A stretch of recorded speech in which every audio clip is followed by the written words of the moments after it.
Recording by Supriya studio Madhepura. Supriya studio Madhepura. DJ Mithu Raja Patsoni Supriya music. बाबा के छोले महिमा महान हो, ओकरा बिना न चले दुनिया जहान हो, दुनिया जहान हो।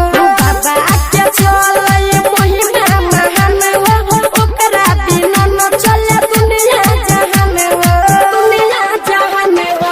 केहू चलाए तय बुलेट अपाची हो, केहू चलाए तय बुलेट अपाची, केहू मानै छै अपन जाने।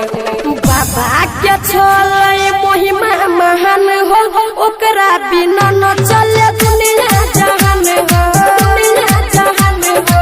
बाबा के छोले महिमा महान हो, ओकरा बिना न चले दुनिया जहान हो। Presented by Supriya music.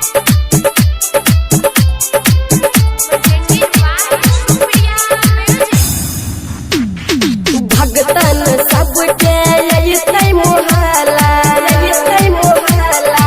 भगतन सबके यही मोहल्ला, डीजे बजा के सब करते हल्ला, करते हल्ला।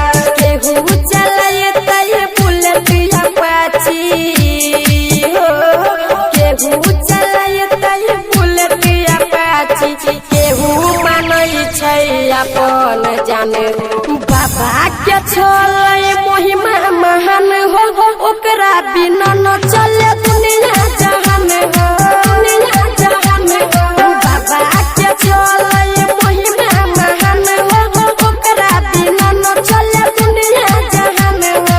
DJ Mithu Raja Patsoni. Presented by Supriya music. Presented by Supriya music. बाबा देते हमरो आशीर्वाद हो, हमरो आशीर्वाद हो।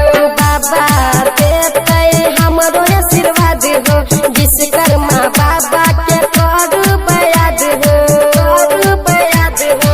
मंजूस बिहारी मिथुन मतवाला, मंजूस बिहारी मिथुन मतवाला। राइटर विशेषर कोरी प्रणाम हो। बाबा के छोले